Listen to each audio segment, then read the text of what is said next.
Spusti se i duboko udahni.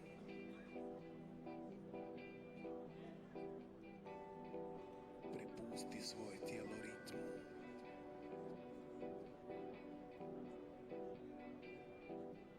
Dozvoli da ti misli lutaju, a neka tvoja poruka svima glasi: pustite me na miru. Pustite me. Neka ljutnja ostane iza tebe. Nek te opuzme ljepota ugode.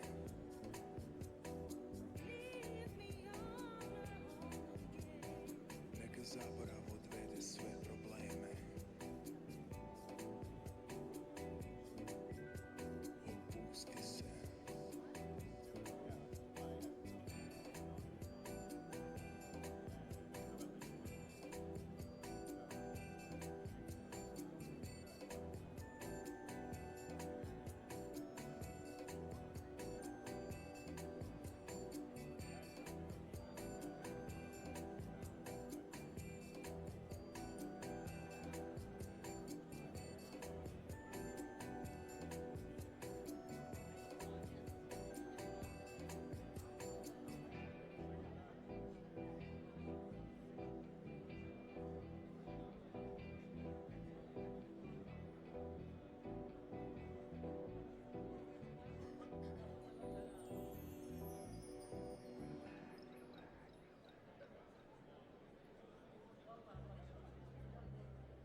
Ladies and gentlemen, the doors are now closing for the sessions.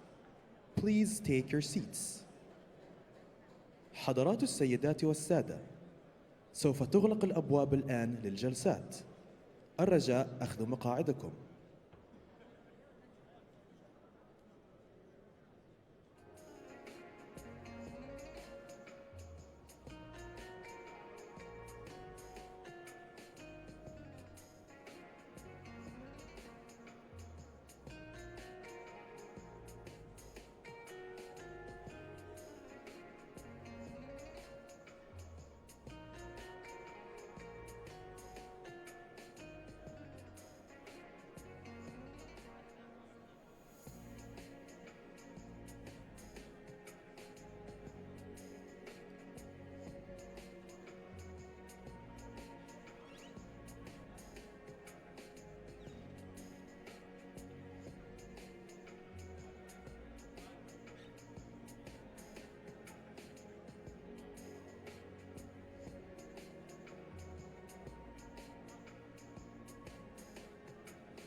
Sounds of distant drums.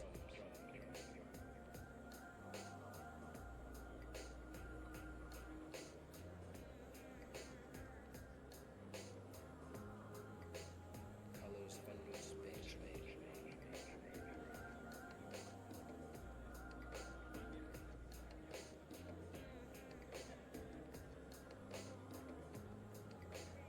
Languages without words.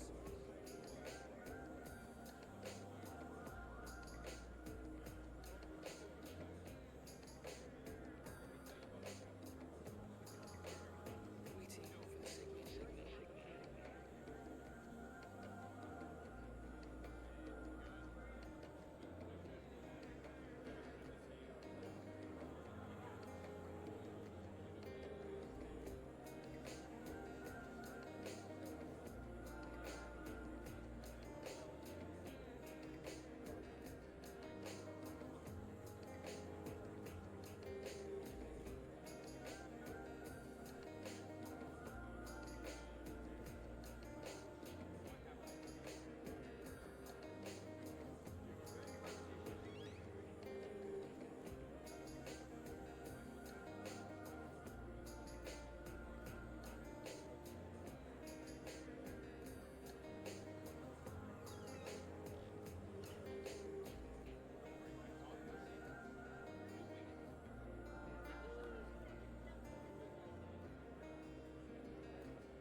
Sounds of distant drums.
back, ladies and gentlemen. It's good to see you all back here as we come to the final part of this Doha Forum.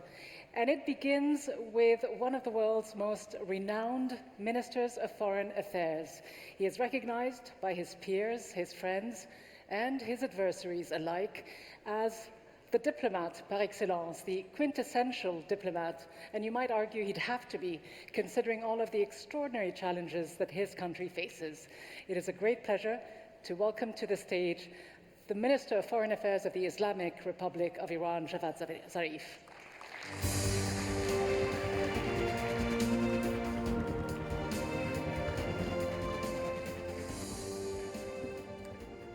Good evening. Assalamu alaikum.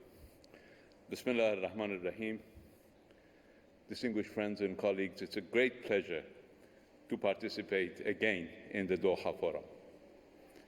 I congratulate my dear brother, Sheikh Mohammed bin Abdul Rahman, and our Qatari friends for organizing this remarkable gathering and thank them for their gracious hospitality.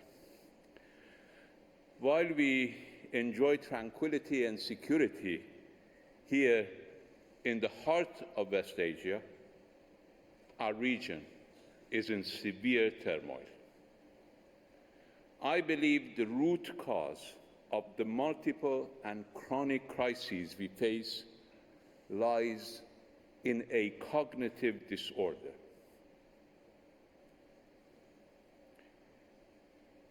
And for that reason, I believe this forum provides a unique opportunity to try to uncover our presumptions, deconstruct our assumptions, and think together on a way out of the current regional predicament. The first and foremost persistent cognitive disorder from which almost all of us suffer is the zero-sum approach to global issues. Far too many continue to believe that even in our interconnected world, where everything from trade and the environment to information and even emotions are globalized, one can gain at the expense of others. This is really a cognitive disorder. That one can have security through depriving one's own neighbors of the same. That has never worked. It will never work. Security, just like climate change, does not know borders and is thus indivisible. Furthermore, the disparities in power, geographic size, natural and human resources and the like among countries in our region have led to disastrous conclusions. Some global actors look at these disparities and the unending rivalries in the region as an opportunity. Indeed, as providing a fertile ground to expand their military presence and to sell more weapons to nearly all sides. But this outside presence has neither enhanced the security of the outside actors nor the security of our region. Indeed, it has only led to disaster after disaster. From the downing of an Iranian civil airliner by the USS Vincennes in 1988, to the rise in extremism as a natural consequence of the US presence and perceived occupation in Iran and Afghanistan. An outcome we had predicted as early as 2001.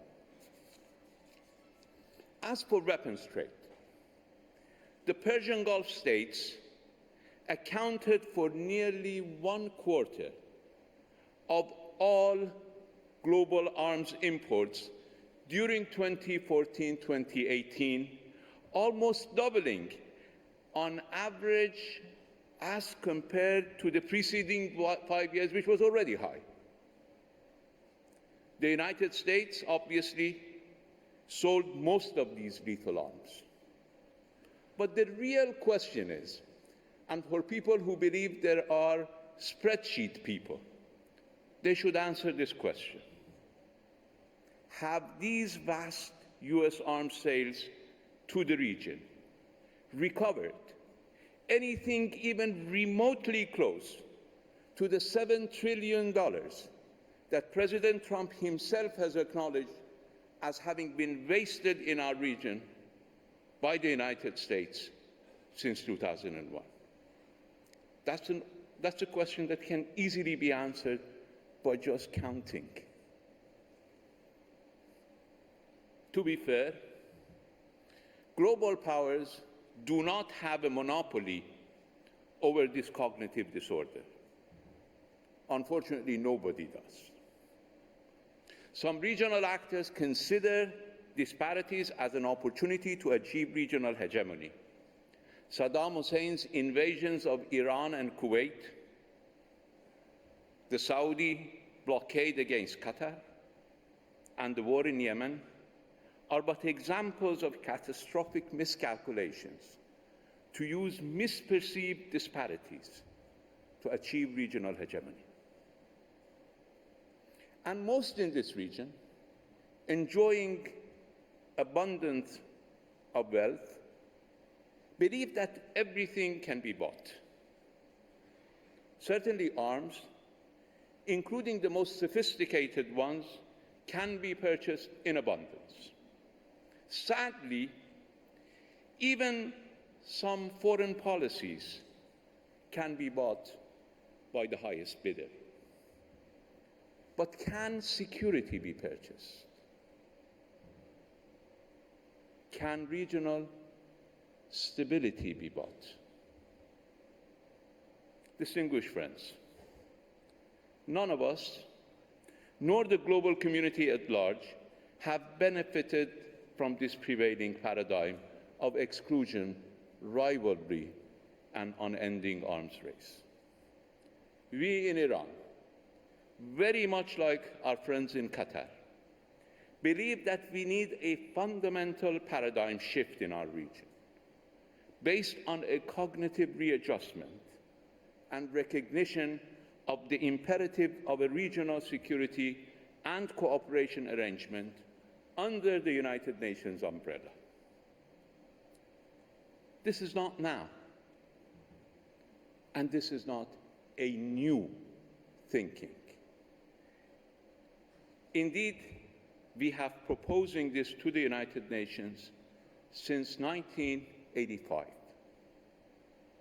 The recent proposal of our President to launch the Hormuz Peace Endeavor, or HOPE, is a continuation of our long-standing commitment to an inclusive and comprehensive regional framework for constructive engagement.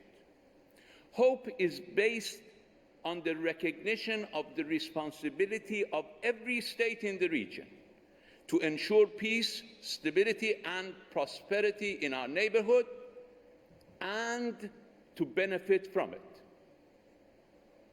It is based on the assumption that the region and the world have a common and vital interest in maintaining freedom of navigation and energy security for all.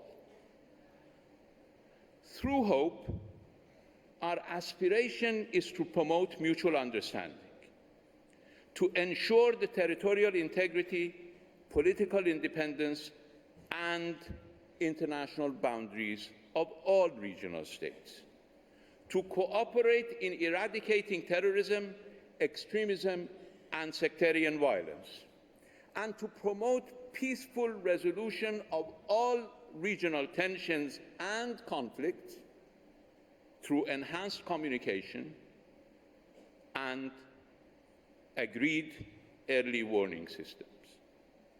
To achieve these objectives, we propose adherence to common principles, such as dialogue, mutual respect, equal footing, respect for each other's sovereignty, rejection of the threat or use of force or other means of coercion, and non-aggression and non-intervention in the internal or external affairs of one another. We in Iran believe that a new regional approach should be the outcome of collective deliberations. President Rouhani has shared our initial thoughts with the leaders of all littoral states of the Persian Gulf, all 7 of them, excluding Iran, inviting them to enrich these ideas and participate in their implementation. We can agree to establish joint task force regarding practical measures to gradually expand cooperation and confidence.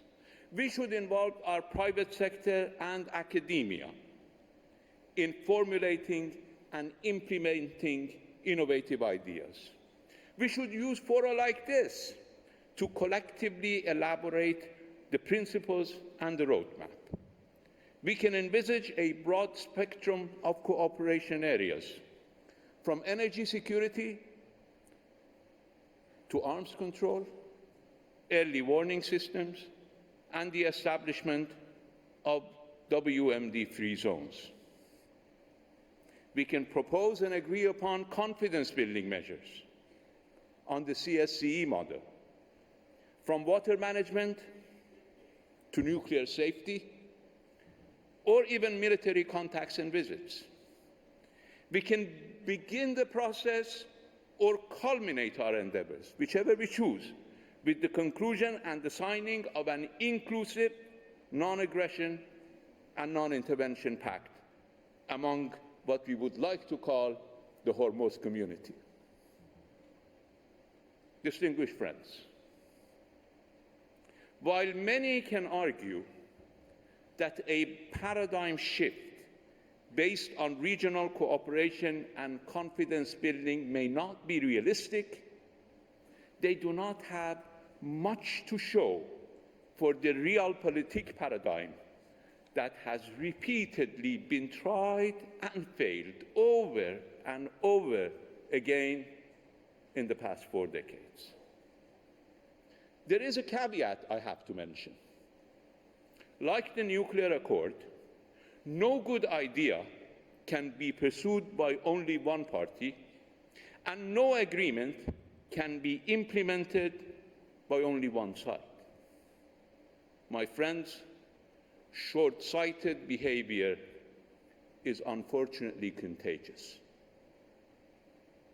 While everybody could benefit and could have benefited from the paradigm shift that the Joint Comprehensive Program of Action, JCPOA, promised as a foundation and not a ceiling, it cannot be expected from a single party to be forthcoming while others are pursuing an opposite path. The same applies to this region. We all need to change our thinking. We all need to change our approach. We all need to change our mentality. No single country can do this alone. We have an opportunity before us, my friends, to finally and decisively change course for the betterment of not just our own lives, but also those of the future generations. We must seize this opportunity, and with vigor. Thank you very much for your attention.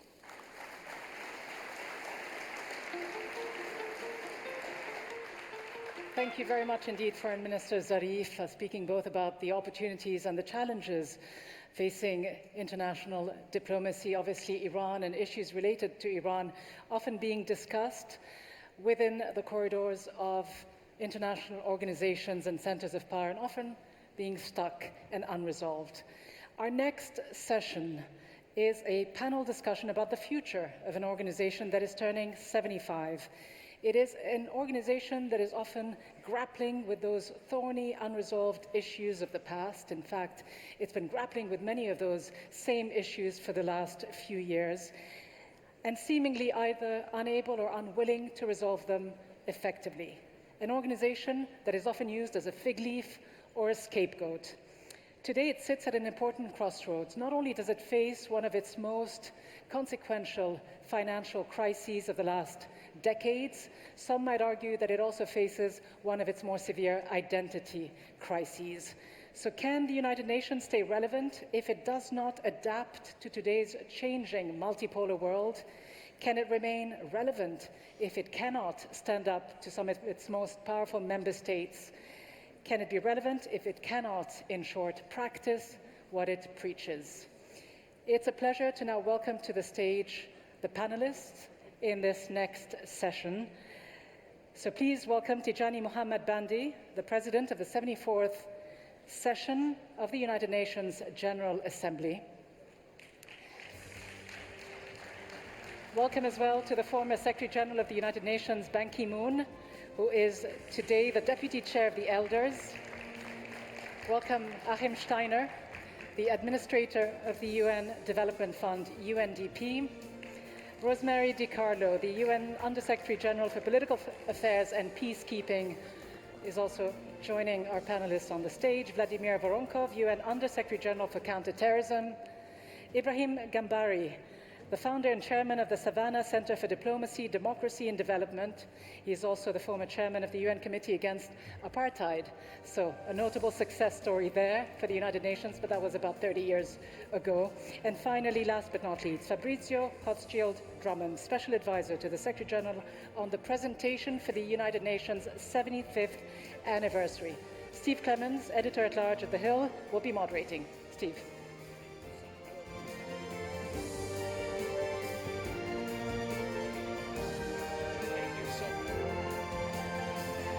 So much. Thank you so much for that introduction. Good to be with all of you. The UN is shut down today because we have so many of them here. I was going to rename this session today, Everything You Wanted to Know About the United Nations and Was Afraid to Ask. But we have a great lineup of folks. I would have sort of jokingly start and ask, in the next 75 years, can we do better on diversity, particularly gender diversity? But Rosemary, it's so great to be with you today. Thank you. So let me start and just lay out a frame for this discussion. Last year, the Secretary General, Antonio Guterres, spoke here, and he basically gave a bleak picture of the times. Let me just raise a couple of things that he said. He said, we face enormous challenges that can't be solved by any country on its own. Number one, climate change, the defining challenge of our times. 2, migration and refugees, people on the move everywhere. 3, the multiplication of conflicts that are increasingly interlinked and which itself is linked to newer threats of global terrorism and international criminality. And 4, the impacts of new technologies that are difficult to manage in all their dimensions. But he says there's an ultimate paradox in today's world because more than ever, multilateralism and international cooperation are under fire. Multilateralism is being questioned precisely when we need it most. The world is more connected, yet societies are becoming more fragmented. Challenges are growing outward, while many people are turning inward. So where are we today? And I'm going to start with former Secretary General Ban Ki-moon to just help give us a quick snapshot of if we were to just pull the plug on the United Nations today and just let it go. I mean, I would presume right now half the room are true believers in the UN, and let's pretend half the room are skeptics. So given these challenges that the Secretary General laid out last year, how would you make the United Nations, multilateralism, these challenges relevant to the skeptics in this room? United Nations may not be a perfect one, but that is the symbol of the multilateralism. Since the end of Second World War, just not to repeat what we had seen, such a tragic destruction of humanity. And then world leaders came together to create this United Nations, the we the peoples. And that was the main philosophical vision of the world leaders. Now that, as you say, as what my successor, Antonio Guterres, said, multilateralism is under fire. People say that under threat. It's really worrisome that the basic guiding framework since the end of the Second World War is now in disarray.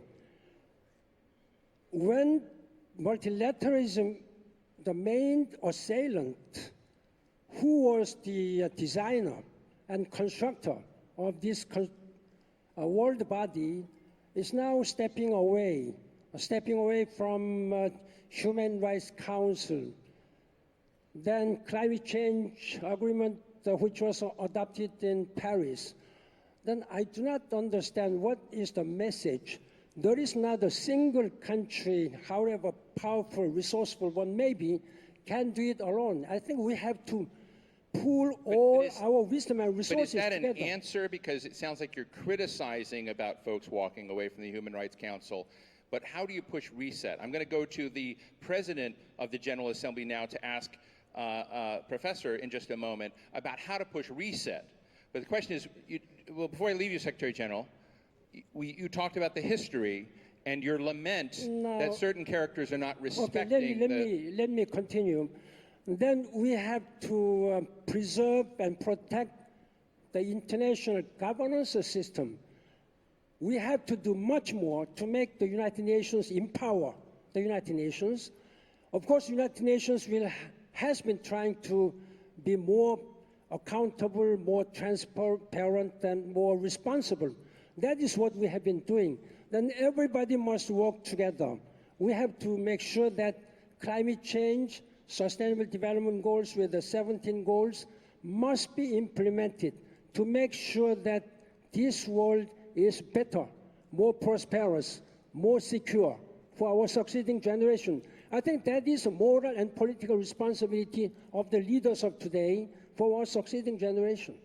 Professor MUHAMMAD-BANDE, I want to ask you, in your role now, and I heard you yesterday speak a bit of this, what do you think you're going to do in pushing reset for the next 75 years to win over the skeptics, not only in this room, but around the world, who have just said, you know, the United Nations used to have a role, the United Nations may have been great, but it's not doing much for us today?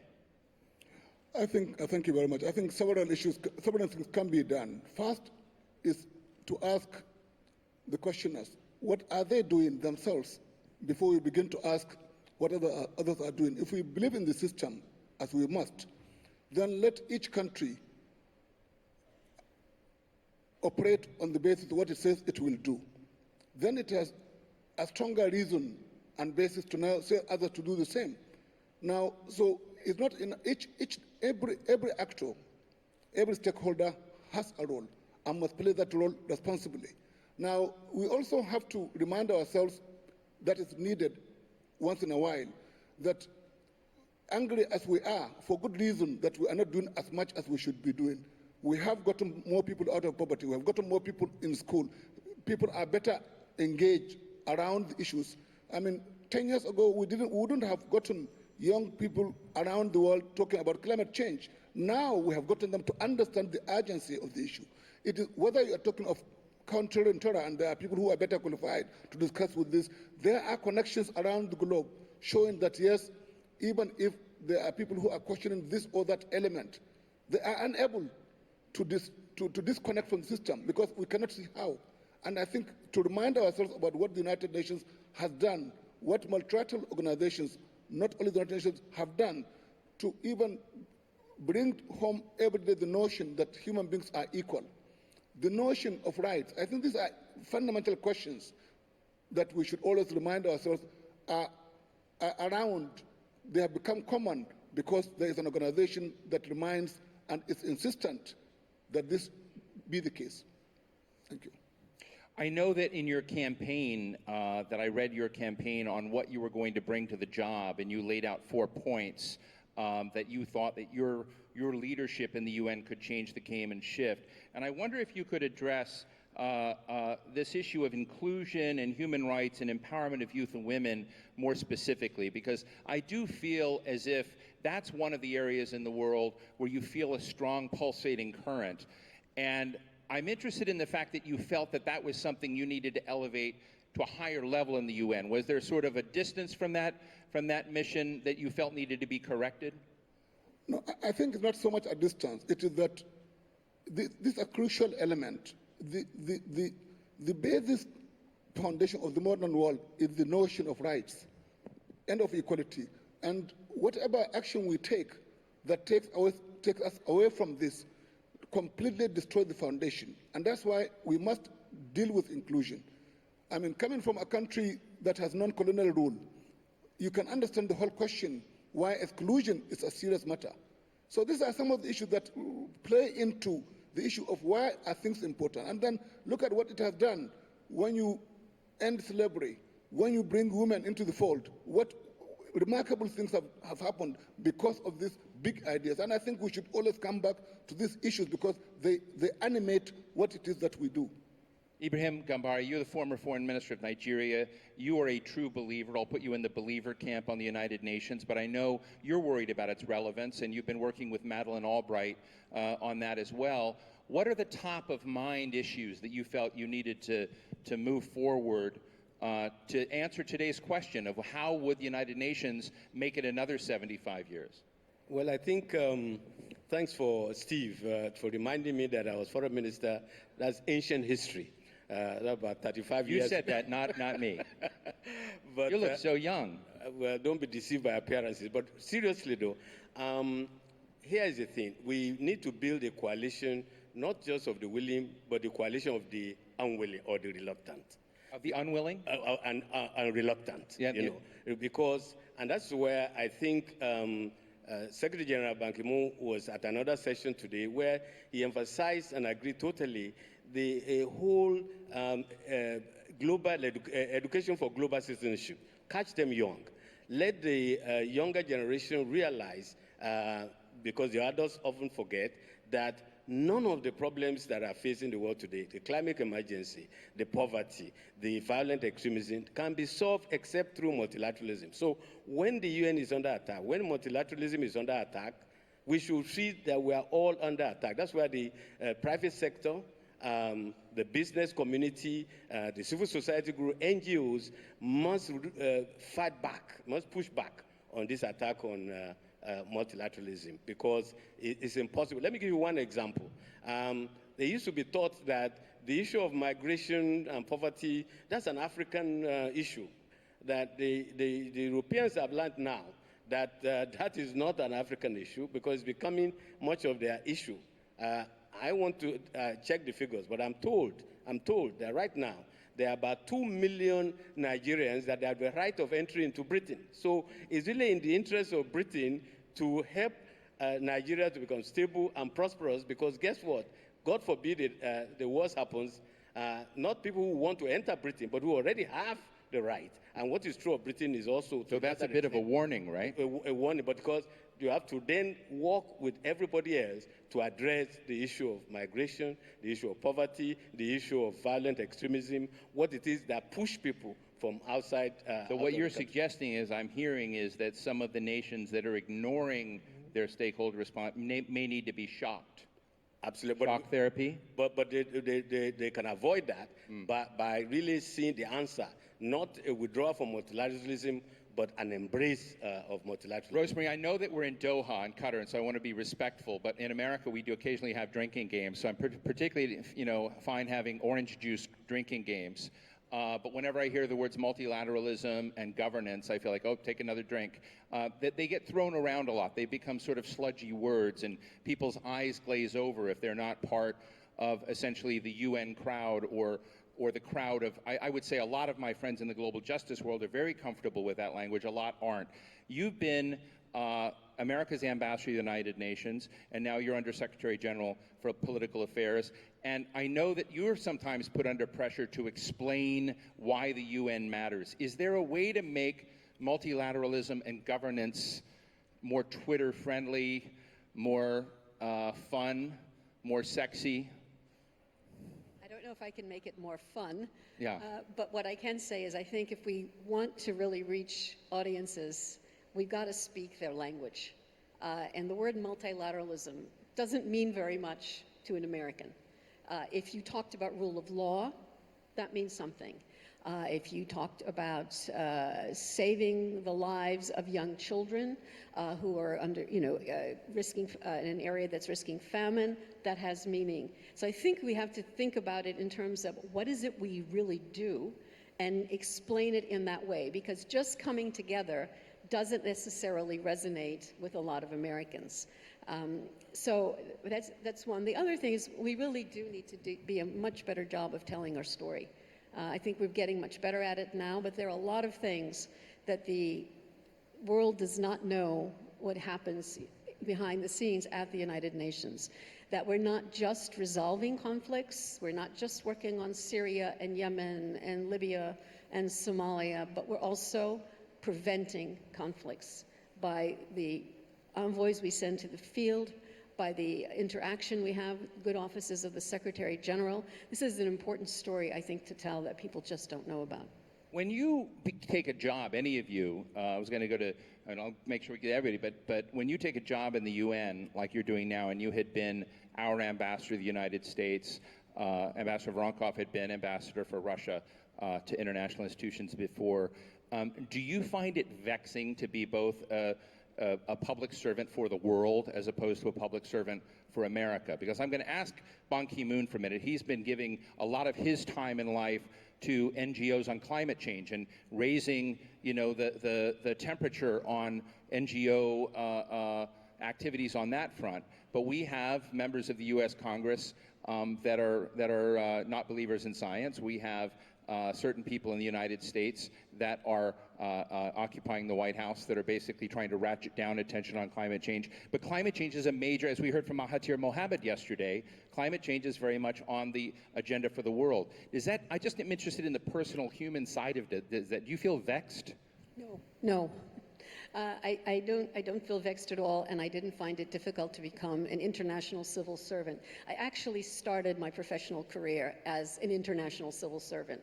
My first job was as a P2 at UNESCO in Paris, and I'm very happy to be back in the multilateral, I'll use that word, context again. I think that what one does here is representing the values of the United Nations, what it can do, and trying to explain to whether it be Americans or others, the need to understand what can be done and the tolerance that is needed in order to have peace with other countries. Thank you. Ibrahim's jumping out of his seat. Just two quick things. Do it loudly. Rosemary, by the way, took the job that I used to do, which is the exception that proved the rule about a non-Western person as head of political affairs at the UN. Two quick things. First, the language. It's often very difficult. Madeleine Albright, when she was ambassador of the United States to the UN, told us, other ambassadors, that she wanted to explain the UN and its values to Americans. So she went to the Middle West, and the town hall was going well until somebody said to her, I'm quoting her now, say, we are now more convinced about what the UN actually does. But the problem is, how come there are so many foreigners at the UN? Yes, you have to explain to the Americans, but you still have to, in many ways, explain the value of working together. And no matter how powerful or strong or rich that you may be, you cannot solve many of the problems that are facing us. So that's the point that I think is very important to always remember. Secondly, the UN, and I've spent 23 years there in various capacities, doesn't do prevention very well. We have to admit that. And to do prevention, conflict prevention, you have to engage other partners, because we are talking about rebuilding institutions. You have to, the women, the youths, the regional organizations, it's very, very important to get it. And that's why we are suggesting the Albright-Gambari report that would transform the Peace Building Commission to a council, so that it will be expanded. The permanent members should be members of the new Peace Building Council with the power to audit behavior and to stress prevention through early warning and early action. So we should do conflict prevention better, which we are definitely not doing right now. Mr. Secretary, I know we're going to get to everybody, I promise. We'll get to you. But I want to come back to this question of reinvention. And you've reinvented yourself as as president and chair of the Global Green Growth Institute, which is a Korea-based climate change NGO. You're also vice chairman of the Elders.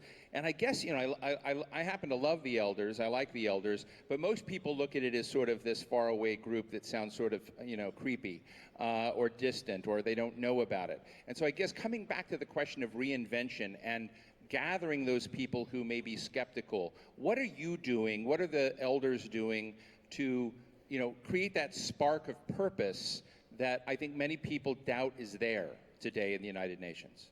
The Elders was founded by President Nelson Mandela in 2007. It is about 12 years old. We have 11 elders who are former president or Nobel Peace Laureates, and I'm one of the 11 elders. Of course, we have former leaders like President Jimmy Carter and Kofi Annan, who died, all the emeritus elders. Now, what we are doing, using our moral voice on every aspect of global challenges, all norms and values and ideals, which United Nations has been really trying to promote. Now, the leaders in actual positions, they are very much restricted because of their narrow vision, short-term gains. But we are not in the government, not in the official position. We are much in a better position to speak out our minds and our spirit and our experiences and wisdom. We try to help regional conflicts, some smoothened, and try to help those leaders to address all these issues on the basis of humanity and global peace. At this time, then how we can fix all these problems? I'm asking the global leaders to have a more global vision rather than their national vision. With the transformative development of science and technology, with the advent of the fourth industrial revolution, there is no such country-based, no worlds. And we are living in a small planet Earth. We have to really care our humanity as well as our planet Earth. We have to have a wisdom to live harmoniously with our nature. That's what I have been speaking out all the times to the world's people. For that, we have to educate. Thank you. Fabrizio, it comes to mind that the Elders was also partly founded by Richard Branson.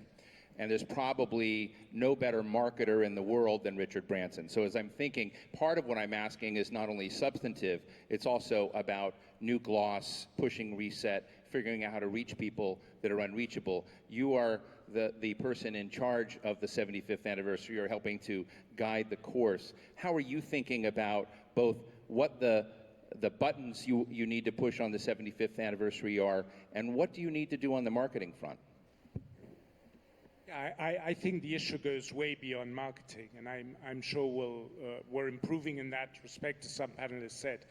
First of all, let me say at the outset that what the group you see up here are not representative of UN leadership. UN leadership is much more diverse, certainly gender diverse.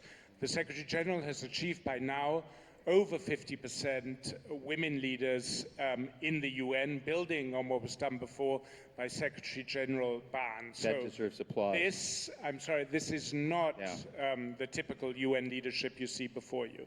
Thank you for that. Secondly, you talked about a spark of purpose. I mean, the real UN is out in the field. It's not us who sit at New York. Our job is really to support them, to keep the intergovernmental processes. The real UN, if you like it, is now in Yemen, is now in Syria, is now in the occupied Palestinian territories, risking their lives to make a difference for those who need us most. That is where the real UN is, and they're inspired every day by the spark of purpose of the Charter, by the spark of purpose of their mandates. So how do we get on? How do we get over the disenchantment that is real? And it's the disenchantment in lack of how we fall short of our own ideals. It's a growth in unilateralism, in bilateralism. It's a sense of multilateralism fatigue. I think how we get beyond that is reconnecting with we the peoples. The UN, and before it the League of Nations, were born at times of global catastrophe. They were equally times of major division. The Cold War followed very quickly after the Second World War. But there were common aspirations and common hopes and common fears. Common hopes for a secure future with no more global wars. Common fears about a return of such a war. We've lost touch with that, and we need to reconnect with those global aspirations and the global hopes. And today they're very much around the certainty of the future. Most of us, obviously not those living in conflict, obviously not the Palestinians in the occupied territories, but most of us have enjoyed a better life than our grandparents. But can we say that for the next generation? I don't think that's so clear. Our generation and the one before us have depleted the planet of species. We've taken climate change to the brink.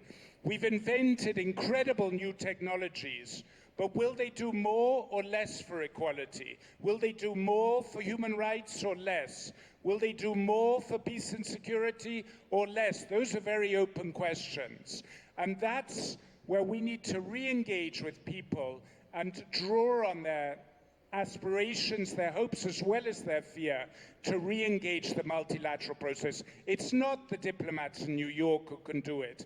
It's we the peoples, and that's how we want to mark UN 75, hearing from UN, we the peoples, on their hopes and aspirations, and on how we should get better, more critically. And I think the answers will be around a more inclusive United Nations, not just in terms of nationalities, but more inclusive in terms of bringing youth in bringing civil society in bringing business in. Right. And we really need to make the United Nations once again belong to we the people. Before I jump to Vladimir and ACHIM, thank you so much for that roster of big ideas, but I want to push you a little bit further because you put some things on the table like technology and climate, and we're going to get to human development in a moment, and counterterrorism, but the big purposes that you laid out and really uncharted territory that needs to be charted. I think many Americans like myself who do support the United Nations are frustrated by the lack of ability to use the UN as a place where those issues can be brokered, talked about, and where frames are set. That you tend to see a lowest common denominator achieved, not a highest common denominator. And so I'm interested when you think about AI, for instance, facial recognition software, the way that's being used to control and corral people today. I would put that up as a, when we talk about chemical and biological and nuclear weapons, I happen to be at the Hill. I know when someone's writing this op-ed right now for us. They said there's a whole new area of a new kind of weapon against human beings that's coming potentially out of the technology area. Brad Smith, the president of Microsoft, just wrote a book about technology called Tools and Weapons. So my question to you, Fabrizio, because I really liked very much how you laid out an agenda, do you think the United Nations itself is the platform of that? Or does the United States need to be that? Does China need to be the platform? Does the UK? Does Nigeria? Where does these new frames get set in your future UN? I think one of the challenges of new technologies is they're increasingly impacting on all countries, and yet the countries and the actors around the table has been limited to a fairly restricted group. So I think the Secretary General absolutely wants to make the UN not the director in any way of new technologies, but yes, a platform to discuss how they can be best steered, a multi-stakeholder platform that brings not just together member states, but also non-state actors. And that has happened in Geneva. There have been an important articulation of principles around lethal autonomous weapons. There are important meetings happening now. Group of lethal experts. Autonomous, I mean, these are killer robots, well, right? Yes, they run themselves. In the popular, yeah. They're weapons that can act and kill without human agency involved. And obviously, that's a huge moral, China's a big ethical player in this. The issues. United States is a big player in this. Well, in AI, not Yeah. necessarily in those weapons. But of course, we need to articulate global principles that help steer new technologies to enhance our human rights, to increase opportunities for sustainable development, to foster peace and security, as opposed to doing the opposite. And the Secretary General wants to build on efforts already ongoing in the UN to make it a better platform for doing just that. Thank you. Vladimir, I know when you came into your job, your office was created in 2017, and I'm sure that the world cheered when you took that job. Actually, I know the world was divided when you came into that job. Russia tried very hard to get you in that position, and the United States, Britain, Israel, others expressed reservations. Have you won any of them over yet? You know, first of all, thank you very much for this question, because this question is connected with your previous questions. United Nations is a body created by human beings. And because of that, of course, all positive features, negative features are the same like as with regard to every human being. There are different periods in the development of a person, and the organization also is developing. And this is not something separate from the member state, from a member state. We have 193 member states, which creates, in real terms, the United Nations. So if there is a common political will to overcome all the difficulties, it could be overcome. You draw attention on this new office. Of course, this is a collective. This was the collective will of member states to create the office, because it was a common understanding that this is a common scourge, that universal tools should be found in order to be effective in tackling of this, to address this threat. And I think it's a very good base for compromise solutions. And the office proved that it's possible to work together. It looks like counterterrorism is the less contradictory agenda for the Security Council at this very moment. So are the Americans and the British and the Israelis supporting you now? You know, if we're speaking about the part of non-political part of our work, for example, support of... We'll leave, Rosemary, the political stuff, right? Yeah, support of victims of terrorism. This is absolutely a human rights issue. This is the issue. This is a growing number of people across the whole globe, and legislation, support of these people is utmost important for the United Nations and for many, many countries. Advanced legislation, financial support, creation of possibilities for these people to speak, to prevent, to tell their own story about this tragedy happened, to shift the attention of the international community from perpetrators, because each time we have the next terrorist attack, we know everything about a guy who did commit this previous day, but we know about nothing about victims, and this is the task for the United Nations, to concentrate on this human being story. So I think there is a lot of room not to politicize this agenda, but to make very practical, pragmatic job in order to be in line with the expectation with the majority of countries. Before I jump to ACHIM, let me ask you, do you find, I guess when I was listening to Javad Zarif up here, and he opened with the question and the notion about zero-sum games played between the world's powers.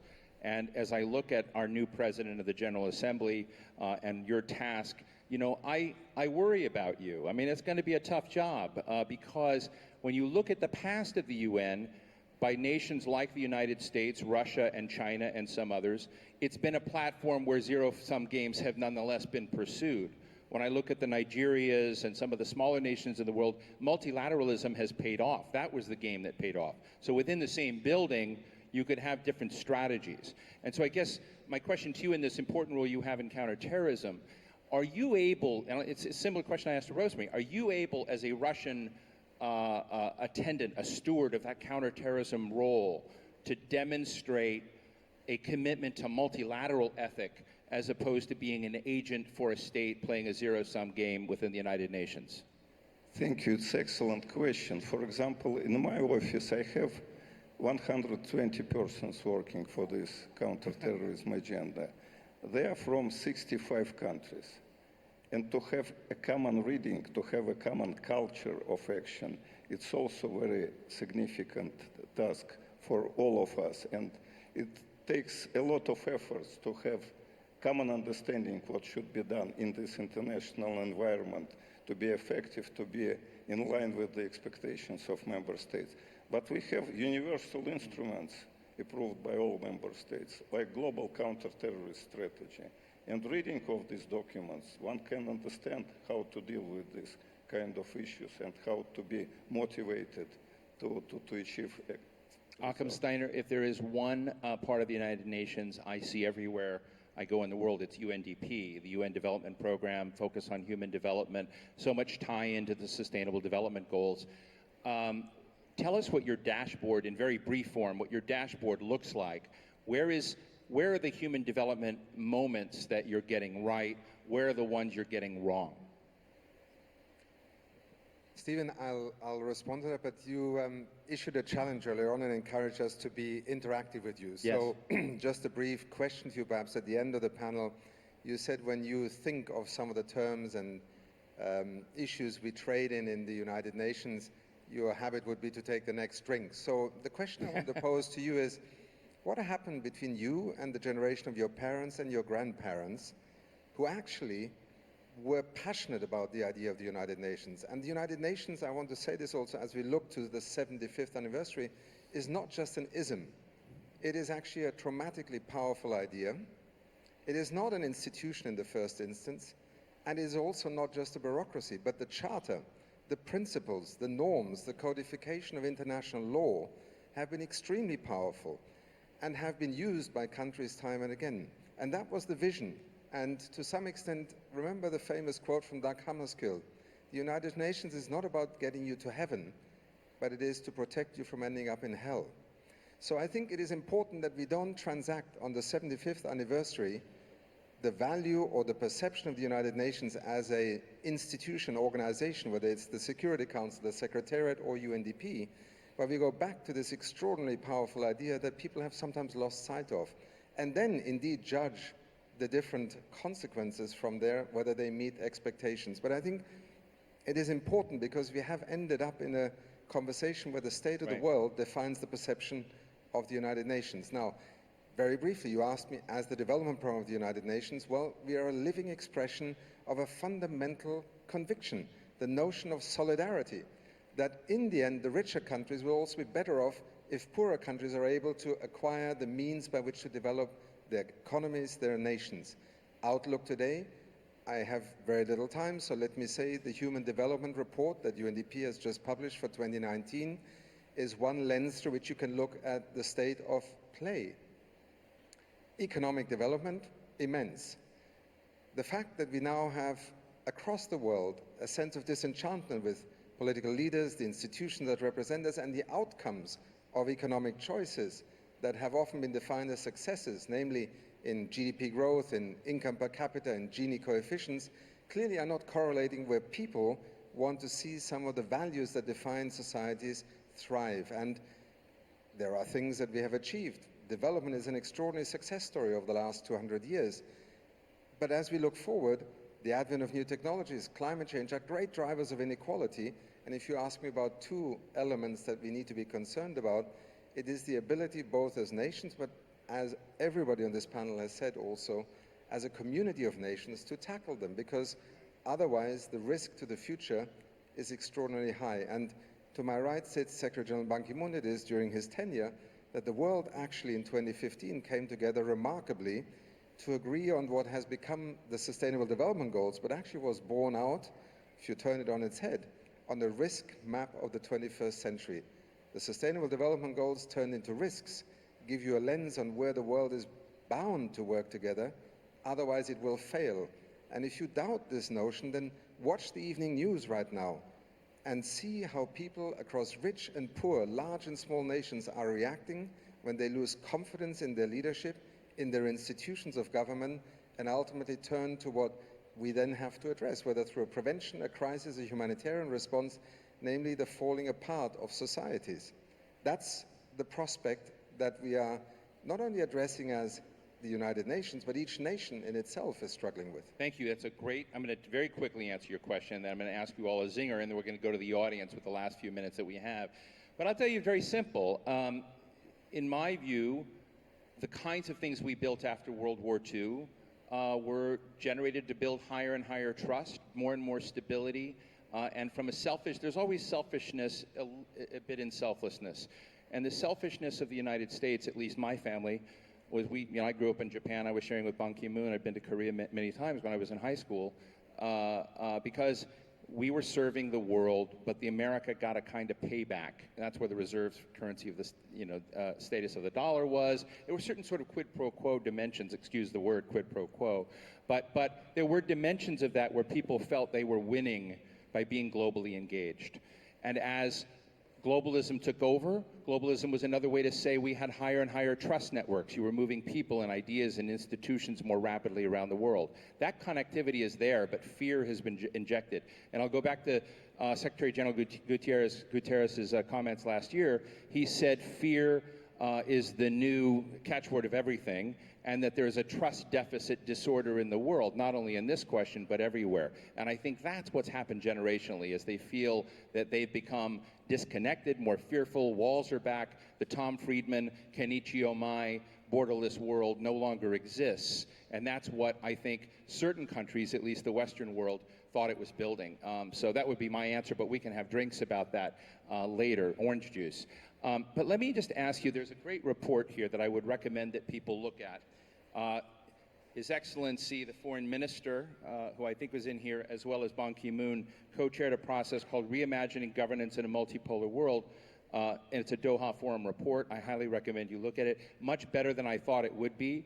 And I'm interested, as you were given the task, and I'm going to start with our new President of the General Assembly, but just one by one, very quickly, in just a few seconds, what would be the one or two most important things you would put into the basket of reimagining governance in the UN, of pushing reset, of adding luster to the institution and purpose? Just give me one or two things that we can share with the audience, and let's go through the room.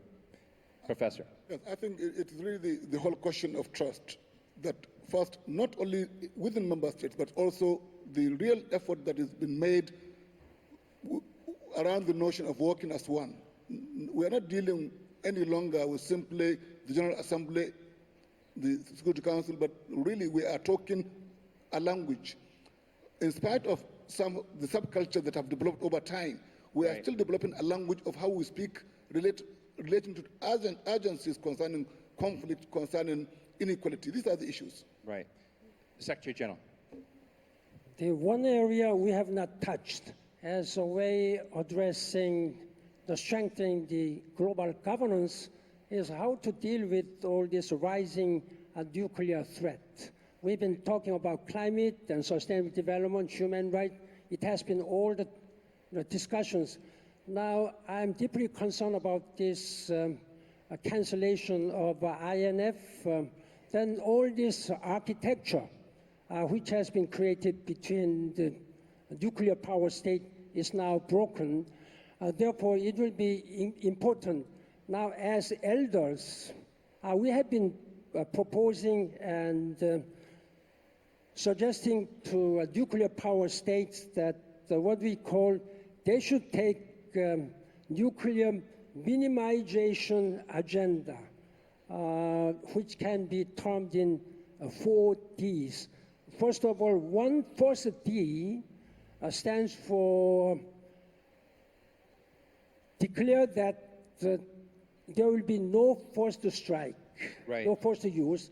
The second D is about de-alert. So take off most of the warheads from the high alert status, de-alert. Third one is deployment. Now reduce most of the deployed warheads. Then lastly, then in terms of decrease the number of warheads, I think there are more than 10,000 warheads and nuclear warheads possessed by the nuclear weapon state. We are suggesting that strongly that it should remain below 2,000 altogether, with Russia and the United States respectively less than 500. Then it will be safer and immediately engage in reinstating this INF. I appreciate you putting that perspective. I would add that President Obama did 4 global nuclear security summits, and hardly anyone remembers he did them. So they may have been substantively important, but they have evaded institutional memory somehow. ACHIM? Just very briefly, respect.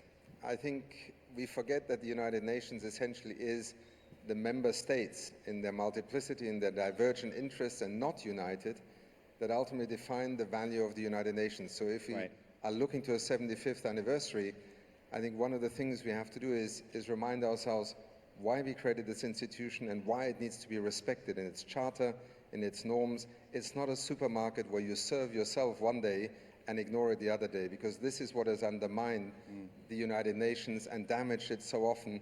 Double standards, hypocrisy. You cannot instrumentalize this institution at will. And I think when people rediscover that, then they will also ask of their governments, of the member states that sit in New York, represented within the Security Council, the General Assembly, respect that which the Charter was written for, and you will have a United Nations that will also deliver. Thank you so much. Rosemary? Yes, I agree with Achim on the issue of respect, but I would add another word to it, and that's justice. Justice, and what kind of justice? You know, erasing inequalities, accountability for atrocities. I mean, this is something that has to be front and center. And I do think that we are frequently criticized and looked at as a rather imperfect institution because of the lack of justice that we seem to represent. Vladimir.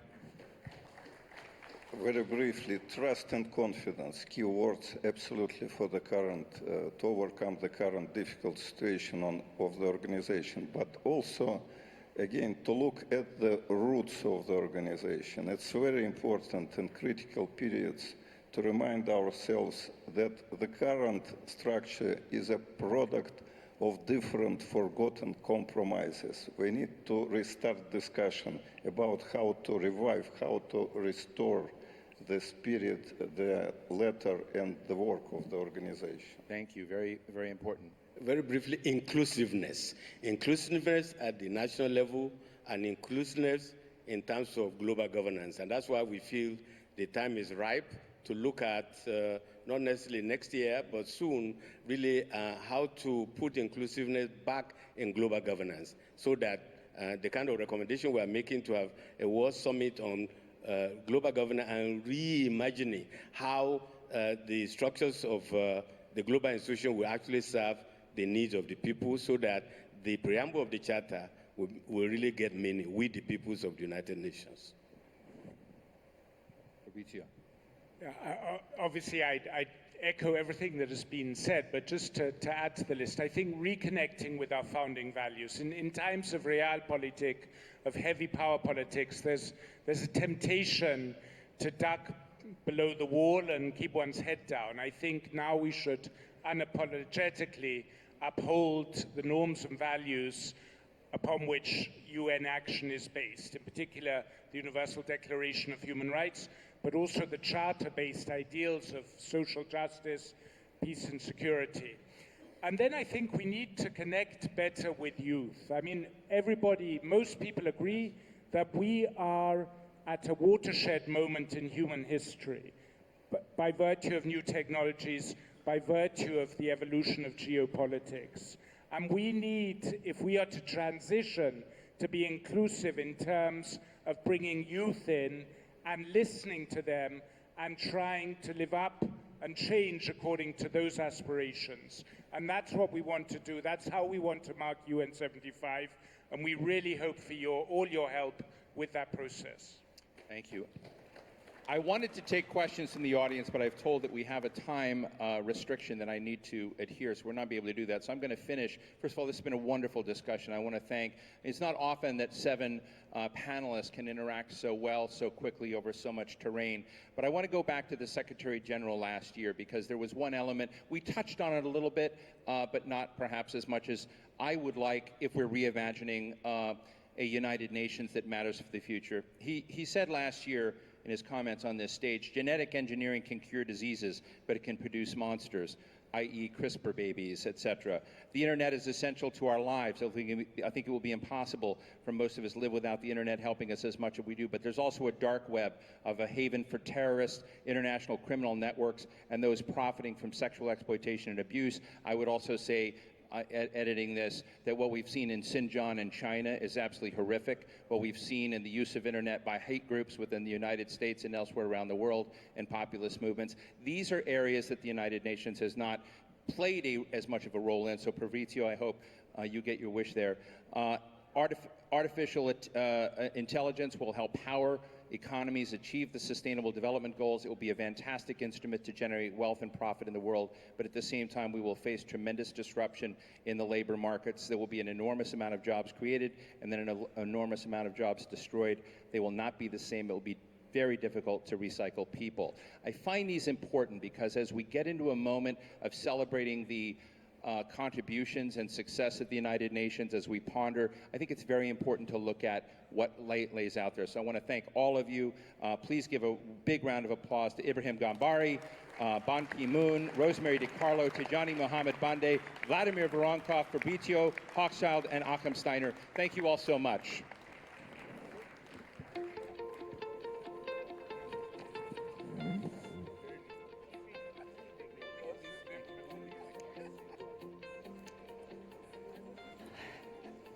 Thank you very much, Steve Clements. Thank you to all your distinguished guests. Obviously, a very important discussion to be had today, a critical time to address the past mandate and perhaps more importantly, the future mission of the organization as it continues to face criticisms of relevance, purpose, and structure. Thank you all very much indeed. Now, ladies and gentlemen, I'll just take a moment.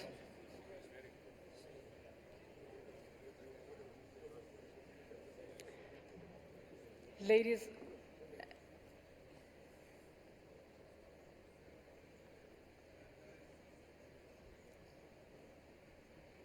all right, so ladies and gentlemen, if I can ask you to please take your seats as we get into our final session of the day and of this forum.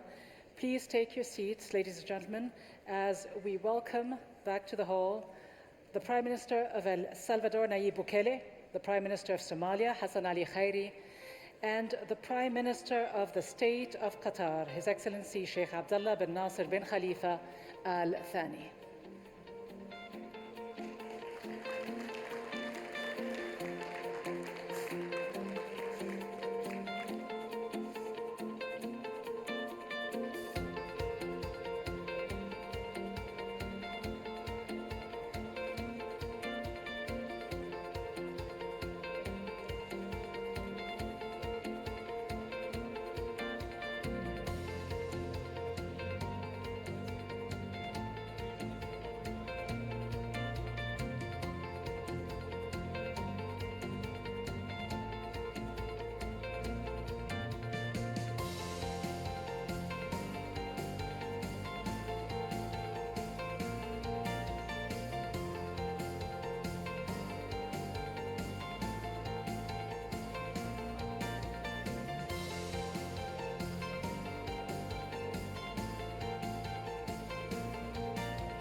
Thank you all very much indeed. Prime Minister, Your Excellencies, Presidents, Heads of State and Government, Your Excellencies, distinguished guests, of course, ladies and gentlemen, and dear friends. We now enter the very last session of the Doha Forum, which entails a bit of a generational shift. We just ended the previous session talking about one of the oldest institutions in the world, an institution that's turning 75. Well, our next guest is very far away from his 75th birthday. In fact, he is one of the world's youngest and newest heads of state. He took office just over 6 months ago when he won the presidential elections in June of this year in El Salvador. He is a political leader who understands and appreciates and knows the power of technology and social media. In fact, many of you will remember when he made his first speech at the United Nations General Assembly, he took out his cell phone, and yes, he marked the occasion with a selfie. So I do hope he'll have time for a selfie with me a little later. It is a pleasure to welcome to the stage President Nayib Bukele of El Salvador.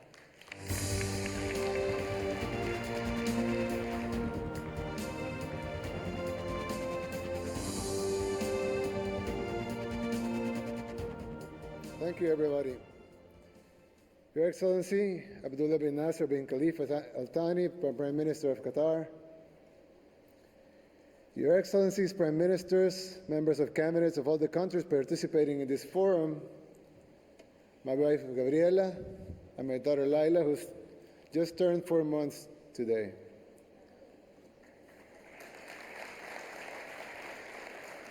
Members of my cabinet and staff that came with me to Doha, members of the press and all the new media, a special guest, ladies and gentlemen, friends, everyone. Thank you for allowing me to give the closing remarks in this World Forum, where we have analyzed the urgent necessity to reimagine governance and multilateralism in an ever-changing world. But I wanted to raise the question that has been mentioned here numerous times with many interesting analysis, possible answers, and even conclusions. But all of our main questions regarding inequality, poverty, globalization, trade, governance, interconnectivity, youth, the fourth industrial revolution, jobs, wealth, the rule of law, climate change, even peace, have been analyzed without really looking deep into the unique moment of how human civilization is living today. And this huge opportunity that we have right now, the uniqueness of this moment, is actually very short and very simple to explain. But don't expect an answer, because I and my team were only able to formulate the question. And this is the question. For the first time in human history, our civilization has achieved 3 benchmarks that were impossible to imagine a couple of decades ago. These 3 benchmarks allows us, for the first time in history, to fix all of the main problems of the world. Now, the first benchmark. Remember in the 90s, where globalization was the main topic and all of the forums, panels, everywhere? Well, I was in school and probably watching cartoons and playing video games. But the reality is that at the time, we discussed globalization, if globalization was good or bad, if it was good for rich countries or for poor countries. We discussed if it was good for corporations or good for the people. The supporters of globalization tried always to convince us that it would be good for everyone. But decide if you like it or not, globalization came to stay. Soon, we felt the pros and cons of globalization. It made the world a lot richer. International commerce and trade boomed and created lots of new opportunities. But at the same time, it also bankrupted hundreds of thousands of local companies. It destroyed entire economies. Hundreds of millions of farmers and their families emigrated to the cities in search for a living. Millions fell into poverty as local industries bankrupted and as major corporations moved their factories where labor was cheaper. But like I said before, you may like it, you may hate it, but 25 years later, the world is fully globalized now. And that's our first benchmark, a globalized world. Now the second benchmark. Remember back in the 90s again, where the internet really started to take traction? I mean, we all know that it was invented decades ago, but it really took traction in the 90s. As every important company had a web page and teenagers were downloading illegal music from Napster and messaging through ICQ or AOL instant messages. Thousands of new dot-com millionaires and even billionaires started to appear as the market was overvaluing web traffic and paying hundreds of millions, if not billions of dollars for a web page. Then the bubble bursted and the economy tanked as the stock market took a gigantic hit from the dot-com bubble. But despite the economies of it, the internet was still growing very fast, in fact exponentially. It is now an integral part of our lives. We live now in an interconnected world. We spend more time in our phones than any other thing. I'm not taking a selfie, don't worry. Yeah. In fact, they are not phones anymore. You have your life recorded here. You have all of your friends texting you while I'm saying this speech. You have all of your social networks here. Your apps, your health, your mail, your music, videos. You get your news from this thing. Some people watch the movies in it, play, even create content for the whole world to see. And every year, it penetrates more and more. More apps are developed, the cameras are better, more people connect. So even though we're 2 or 3 years from total connectivity, we can say we're there. So that's our second benchmark, an interconnected world. Now the third benchmark. For the first time in all of human history, we produce more than what we are able to consume, and definitely more than what we need to consume. We have more than enough food to feed everyone. We have more than enough medicine to treat everyone.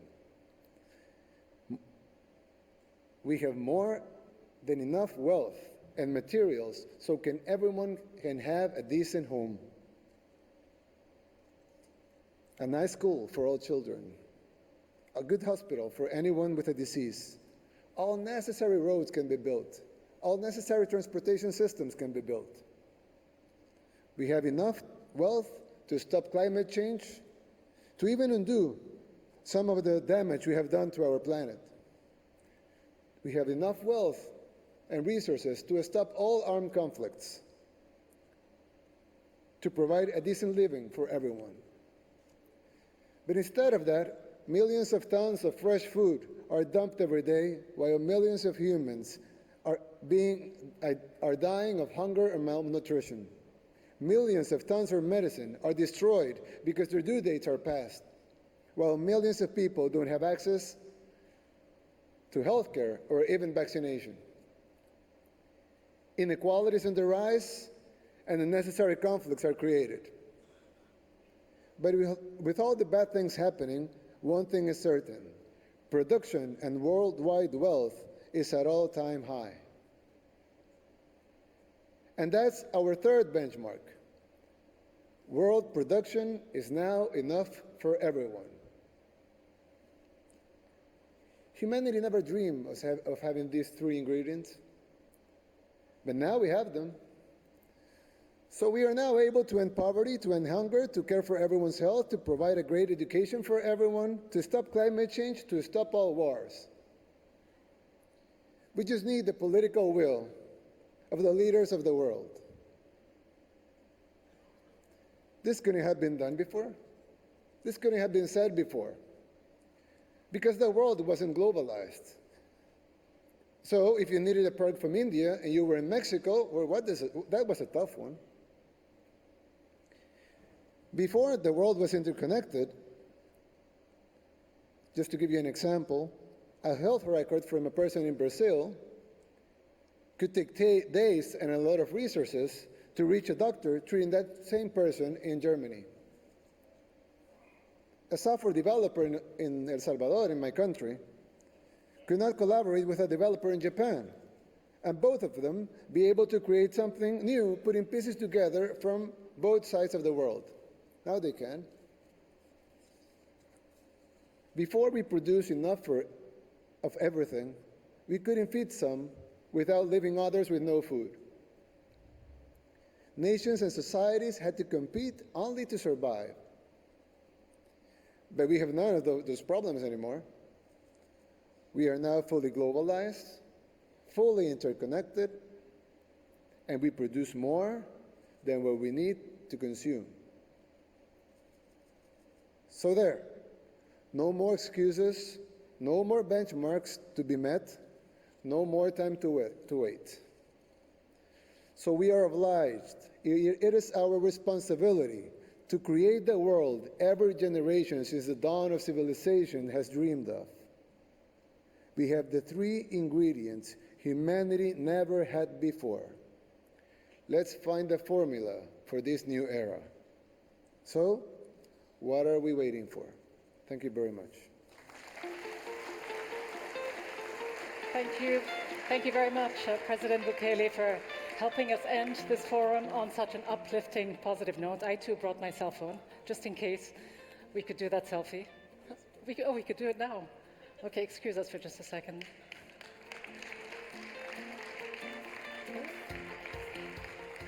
Thank you very much indeed. Thank you so much, President Bukele. And so now, as we do end this session, it is a pleasure to thank you all for being here, for making it such a memorable event. Thank you, of course, to our host, Doha, and the State of Qatar. I also want to thank all the wonderful panelists and speakers we've had over the past 2 days. Thank you to the Doha Forum sponsors, the forum's diamond sponsor, the Qatar Investment Authority, the platinum sponsors, Qatar Petroleum, Qatar Airways, and Qatar National Bank, QNB, and of course the official telecoms partner, Ooredoo. We would of course like to thank as well all of the Doha Forum's institutional partners, the content partners, and the strategic partners, which are Chatham House, the European Council on Foreign Relations, International Crisis Group, and the Munich Security Conference. There are so many other people, of course, to thank for putting together such a wonderful event. So thank you all very much, even if there is no mention specifically for you, but you know yourselves. Thank you. On a personal note, I'd like to thank the organizers of the Doha Forum for bringing us all together and for inviting me to be part of this event. I hope you'll agree that we all leave more energized and more refreshed by what we've heard and seen over the last 2 days. And so, before we bid you farewell, here's a quick reflection on the last 2 days of this 2019 Doha Forum. Thank you.